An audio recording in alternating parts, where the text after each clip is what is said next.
Have you ever stopped to wonder how Doctor Who's 2005 comeback series looked when it landed on the postmats of journalists everywhere?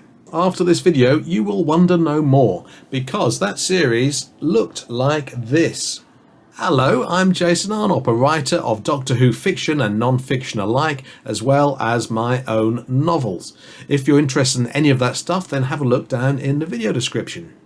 Now, despite being an author and scriptwriter these days, I've done my fair share of journalism over the years, and back in 2005, when Doctor Who returned, and how is that 15 years ago by the way, I was writing for magazines like Heat and SFX. And so I was on the BBC's mailing list when it came to receive Doctor Who promo material. So let's take a look at this stuff. I think you're going to like it. The first interesting thing about these press screeners, as they're known, is that the first episode of the series, Rose, is on DVD, whereas the rest of the series is on video. But let's have a look at the DVD first. Nice simple cover, and I think this might have been handed out perhaps at the actual press launch in Cardiff, where there was a screening of the episode for the assembled journalists. By the end of the series, the screening of Parting of the Ways would be held at London's BAFTA, whereas this Cardiff screening for Rose was a more modest affair with just, a reasonably small screen. Here are some terrible pictures that I took during that very press launch. There's Russell T Davies in the middle there with Julie Gardner and Mal Young. Here's Russell taking questions from the audience while looking like he's possessed by Satan, thanks to my photography. And here's the star himself, Christopher Eccleston, looking a little bit nervous, perhaps because he knew he was leaving the show. But there were a few laughs, as you can see. And here he is taking questions from the press. But yeah, we all walked away with this DVD.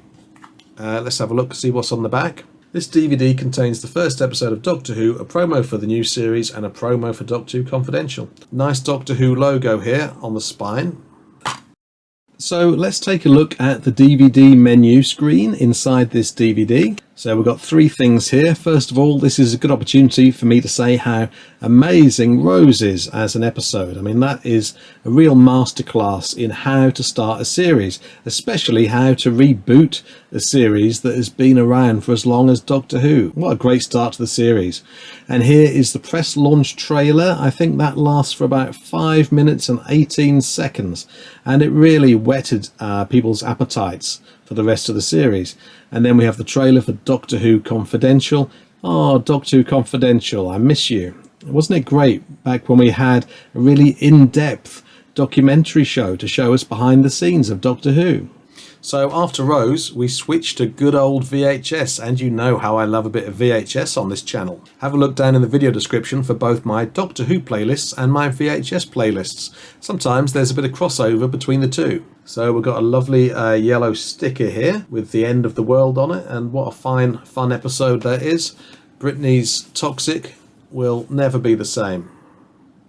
And of course there's not too much to see inside here, but it's nice to take a look at that without the BBC Resources case. Now here's The Unquiet Dead, which is one of my very favourite episodes of this series, and indeed New Who in general. What an absolute stormer from Mark Gatiss with his Doctor Who TV debut. Yeah, I love Unquiet Dead. There's that lovely side label. And then of course it's time for Flatulent Extraterrestrials with Aliens of London. This one I notice has a kind of generic BBC preview sticker on it, but you can still tell it's Aliens of London from the spine. And of course here we have World War III. This one's got a dedicated sticker this time. These episodes were fun, weren't they? Great for the kids with a bit of political satire for the adults. Series 2, 3 and 4 of New Who, by the way, had DVDs with dedicated designs on each one, so they'll be interesting to look at. If this video is received suitably well, then I'll carry on and make videos for the discs for those subsequent series. So do be sure to hit like and subscribe and share this video far and wide. Now, I don't have a VHS tape for Dalek episode 6, which I was a bit puzzled about at first, and I was searching around for it, and then I remembered that there was a press screening for Dalek. Perhaps episode 6 VHS tapes did exist for the press, but they were only sent to people who didn't make that screening. That screening was a very memorable time for me, not just because the episode was great, but because it was when I first started talking to Clayton Hickman about writing for Doctor Who magazine. So, skirting past the apparently non-existent episode 6, it's time for The Long Game. Generic sticker on that, but as you can see, The Long Game is very clear there on the side. It's an interesting episode, that, isn't it, The Long Game? Simon Pegg is nice and frosty in it. Yeah, it's been a while since I saw The Long Game. I'm going to have to revisit this, along with the rest of Series 1, actually. Father's Day, Paul Cornell's very emotive episode. That's a really good one, isn't it, with the Reapers flapping about the place? Oh, yes. Very memorable indeed. You can't beat the Doctor trapped inside a church. I think we should have a look at these two together, don't you? The Empty Child and the Doctor Dances. Stephen Moffat's splendid two-parter. That's the Empty Child tape, and there is the Doctor Dancers, generic top label again, and but of course there you can see the Doctor Dancers. Yeah, I mean, of course, legendary episodes. And of course this two-parter really suggested that one day Stephen Moffat could be a really incredible Doctor Who showrunner. Heading towards the end of the series now with Boomtown.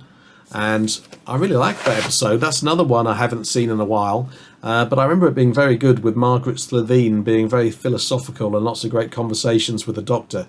Very different, of course, to the style and tone of episodes 4 and 5. And now we're arriving at the twin crowning glories of this series, starting with Bad Wolf. God, I love this episode so much, especially the moment where Rose seemed to die, and the episode really goes for it, really treats it as if Rose was dead, right down to the reactions of the Doctor and Captain Jack, and we get a bit of vengeful Doctor as they break out of that prison. Yeah, Bad Wolf. I'm getting tingles just thinking about Bad Wolf. Now, sadly, I don't have a tape for The Parting of the Ways because there was a screening at London's BAFTA, and so there was no need for tapes. I mean, if they existed, then they weren't sent, I'm guessing, to people who actually went to the screening. And what a great event that was, and what an episode. I mean, what a finale. Definitely one of the best season finales in all of Doctor Who's history. One of the very best. Incredible stuff. What's your favourite episode of the 2005 series? Please get down in comments and tell me yours. Here is a list of my amazing Patreon supporters whose monthly pledges help this channel improve and grow. If you'd like to consider joining them, have a look down in the video description. Meanwhile, here, and here are other Doctor Who videos that you might want to carry on watching. I hope you do. Thanks for watching this video, and until the next one, don't forget to embrace your obsession.